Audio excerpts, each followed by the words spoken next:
नमस्कार दोस्तों, स्वागत है आप सभी का बैंकर सब यूट्यूब चैनल पर। अगर आप लोगों ने चैनल को सब्सक्राइब नहीं किया तो जल्दी से चैनल को सब्सक्राइब कर लीजिए, बेल आइकन को प्रेस करना बिल्कुल भी ना भूलें ताकि आने वाली वीडियोस की नोटिफिकेशन आप लोगों को मिलते रहे। दोस्तों आप लोगों को ये चीज़ बताते हुए बहुत खुशी हो रही है, बहुत खुशी तो नहीं लेकिन हाँ खुशी हो रही है कि 4035 वैकेंसीज आई थी IBPS क्लर्क की, 500 बढ़ चुकी हैं, 4500 हो चुकी हैं। जैसा कि मेरा अनुमान भी था कि 4500 वैकेंसीज इस बार आने के चांसेस हैं, तो 4.5 हो चुकी हैं। हो सकता है कि इन फ्यूचर ये और भी बढ़ जाए, तो अपनी प्रिपरेशन को अच्छे तरीके से करते रहना है। ये वीडियो मैं इसलिए बना रहा हूँ क्योंकि बहुत से नए स्टूडेंट्स हैं जो अभी बैंकिंग एग्जाम्स की तैयारी के बारे में सोच रहे हैं या स्टार्ट कर चुके हैं, जिनके मन में ये डाउट आ रहे हैं, छोटे छोटे कुछ डाउट्स जिनको मैं आज क्लियर करने वाला हूँ। सबसे पहली चीज़ तो ये नोटिफिकेशन कहाँ देख सकते हैं, तो IBPS.in इस वेबसाइट पर आपको जाना है। इस वेबसाइट पर जैसे ही दोस्तों आप जाएंगे, सबसे पहला जो लिंक दिख रहा है एडवर्टाइजमेंट, यहाँ पर अपडेटेड वैकेंसी का लिस्ट मतलब नया PDF आ चुका है। आप चाहें तो उसमें देख सकते हैं आप जिस स्टेट से बिलोंग करते हैं उसी स्टेट की कितनी वैकेंसी है। तो इस पर जाकर आप लोग यहाँ पर ये सेकंड वाले को ओपन कर लेंगे तो आपको पता चल जाएगा कि कितनी वैकेंसी आपके स्टेट में है। अब जो बेसिक सवाल जो बच्चों के मन में आ रहे हैं, वो सब सवालों के बारे में यहाँ पर मैं आप लोगों के डाउट्स क्लियर करने के लिए आया हूँ। सबसे पहली चीज़ ये, काफ़ी स्टूडेंट्स पूछ रहे हैं सर क्या हम दूसरे स्टेट से फॉर्म फिल कर सकते हैं? बिल्कुल कर सकते हैं, कोई दिक्कत नहीं है, आप फॉर्म फिल कर सकते हैं। लेकिन ये चीज़ को याद रखिएगा, जिस स्टेट से आप फॉर्म फिल करेंगे आपको एग्जाम देने उसी स्टेट जाना पड़ेगा, पहले प्री के लिए फिर मेंस के लिए, ठीक है। फिर अगर आपका मान लीजिए सिलेक्शन हो गया तो फिर डॉक्यूमेंट जो वेरिफिकेशन होगा उसके लिए, तो 3-4 बार 5 बार आपको उस स्टेट पे जाना पड़ेगा।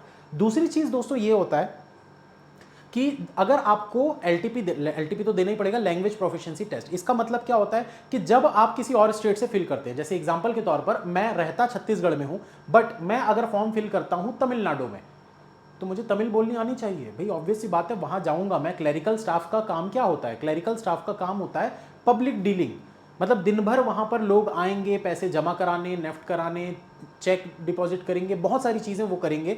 तो उनके साथ लगातार मुझे दिन भर कांटेक्ट में रहना है, बातें करनी है, तो मुझे उनकी लैंग्वेज समझ में आनी चाहिए। ये होता है लैंग्वेज प्रोफिशिएंसी टेस्ट, कि आपको वो लैंग्वेज आती है या नहीं। क्योंकि एग्जाम हो सकता है मैं होशियार हूँ, मैं टैलेंटेड हूँ, मैंने पेपर निकाल लिया, मेरी जॉब भी लग गई, पर वहाँ जाकर अगर मैं लोगों से बात ही नहीं कर पा रहा हूँ तो मैं काम क्या करूँगा? तो इसीलिए बैंक प्रेफरेंस देती है उन्हीं लोगों को जिनकी लैंग्वेज वहाँ की जिनको आती है। तो आप ऐसे स्टेट को चूज करें जहाँ की लैंग्वेज आप बोल सकते हैं, या फिर हिंदी रीजन वाले जो स्टेट्स हैं जैसे कि छत्तीसगढ़, मध्य प्रदेश, UP, बिहार, झारखंड, इसके अलावा गुजरात, राजस्थान, जहां पर हिंदी इजीली समझ ली जाती है, ठीक है। नॉर्थ साइड के बेसिक बोल सकते हैं कि सेंट्रल इंडिया और नॉर्थ इंडिया, इसमें आपके जो स्टेट्स आते हैं इसमें हिंदी बोली और समझ ली जाती है, तो आप इन स्टेट्स पर फिल करें तो ज़्यादा अच्छा रहेगा। महाराष्ट्र कुछ लोग क्या ज़्यादा वैकेंसी देख के भरना चाहते हैं, बट वहाँ आपको मराठी आनी चाहिए।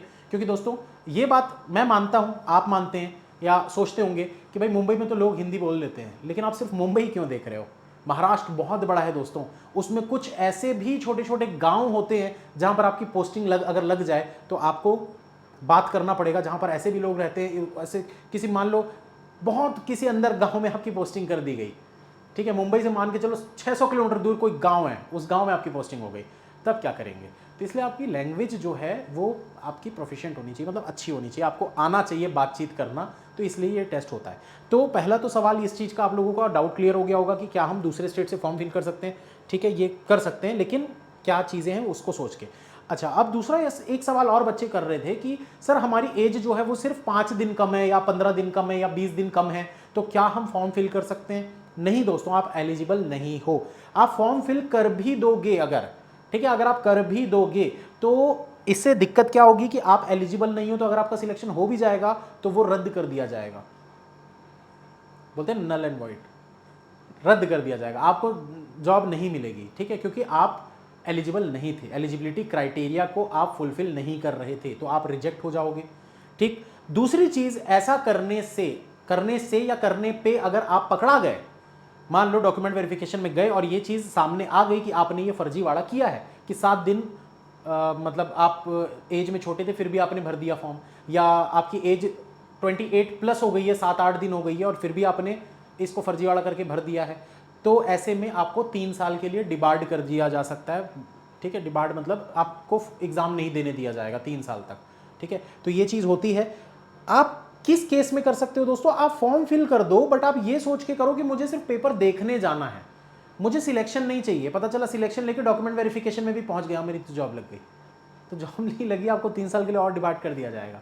तो इस चीज़ को सोच समझ के करिए दोस्तों। ये सब चीज़ें अगर आप कर रहे हैं तो इतना आपको नॉलेज होना चाहिए कि आप फॉर्म अगर फिल कर रहे हैं सिर्फ देने के नाम से तो कोई दिक्कत नहीं है फिर, क्योंकि उससे किसी का कुछ नहीं जाना है, उससे किसी को कोई नुकसान नहीं है कि भाई आप फर्जीवाड़ा करके जॉब ले लिए। आपने तो जॉब लिया ही नहीं ना, आप तो सिर्फ देखने गए हो पेपर, तो क्या फर्क पड़ता है। तो इसमें कोई दिक्कत नहीं होगी। बट ये भी चीज़ मैं मना ही करूंगा, मत करो ये चीज़, पॉसिबल है तो मत करो, ठीक है। आगे और भी पेपर आएंगे जिसके लिए आप एलिजिबल रहेंगे। इसके अलावा दोस्तों और अगर बात करें तो एक और मोस्ट कॉमन डाउट जो बच्चे पूछते हैं कि सर हमारा एग्जाम का रिजल्ट नहीं आया तो क्या हम एलिजिबल हैं। तो दोस्तों इसमें भी आप एलिजिबल नहीं हो। अगर आपका रिजल्ट आ गया है आखिरी दिन तक, जो फॉर्म फिल करने की 21 तारीख लास्ट डेट दी गई थी, मे भी वो बढ़ जाए, बट अगर 21 तारीख को भी आपका रिजल्ट आ जाता है ना, मैं ये नहीं बोल रहा कि आपके पास डिग्री आ जाए प्रिंटेड फॉर्म में, नहीं, अगर नेट पे रिजल्ट आपने देख लिया, पास हो चुके हो, आप उसी का प्रिंट आउट ले लेना विथ डेट वाला, जिसमें डेट लिखी हो कि आपने वो प्रिंट आउट ले लिया है, बस खत्म, आपको जरूरत नहीं है, फिर आप फॉर्म फिल कर सकते हो, ठीक है। तो ये चीज़ों को याद रखिए दोस्तों और अपना एग्जाम फॉर्म फिल कर दीजिए। 4,500 वैकेंसीज हैं, हर स्टेट की अलग अलग वैकेंसीज हैं। अपने स्टेट की वैकेंसीज आप इस वाले लिंक पर जाकर चेक कर सकते हैं कि आपकी स्टेट की कितनी वैकेंसी है, और स्टेट वगैरह ध्यान से चुनिएगा जहां पर आप फॉर्म फिल करेंगे, आपको पेपर देने वहीं जाना पड़ेगा। चैनल को सब्सक्राइब नहीं किए हैं तो चैनल को सब्सक्राइब जरूर कर लीजिए। मेरा लेटेस्ट नया कोर्स आज ही दोस्तों स्टार्ट हुआ है, और ये जो कोर्स है दोस्तों ये है रीजनिंग का कंप्लीट कोर्स, जिसको आप चाहें तो अनअकैडमी प्लस के सब्सक्रिप्शन पे आप देख सकते हैं। अनअकैडमी प्लस का सब्सक्रिप्शन दोस्तों आप अगर लेना चाहें तो AL10 ये मेरा कोड है, इसको आप अप्लाई करके मैक्सिमम डिस्काउंट ले सकते हैं। AL10 इसमें दोस्तों आपको अनअकैडमी के सारे टीचर्स की क्लासेस मिल जाती है, चाहे वो मैथ्स हो, रीजनिंग हो, इंग्लिश हो, जीके हो। और अनअकैडमी में दोस्तों इंडिया के बेस्ट टीचर्स आपको बैंकिंग की तैयारी करवाते हैं। बैंकिंग ही नहीं दोस्तों, वैसे तो बहुत सारे एग्जाम्स की तैयारी अनअकैडमी पर होती है इंडिया के बेस्ट टीचर्स के द्वारा, लेकिन बैंकिंग के बारे में मैं जानता हूं तो मैं बैंकिंग के बारे में आपको बताऊंगा। कहीं पर भी किसी भी सिलेक्टेड स्टूडेंट से आप पूछिए, आपको ये ज़रूर सुनने को मिलेगा अनअकैडमी से पढ़े थे।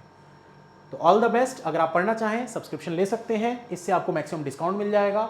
आप मेरी क्लासेस सुबह 10 बजे देख सकते हैं दोस्तों। मेरी क्लासेस सुबह 10 बजे होती हैं रीजनिंग की। नया कोर्स स्टार्ट हुआ है, बेसिक टू एडवांस, सारी चीज़ें रीजनिंग की एक जगह पर आपको इस कोर्स में देखने को मिल जाएंगी।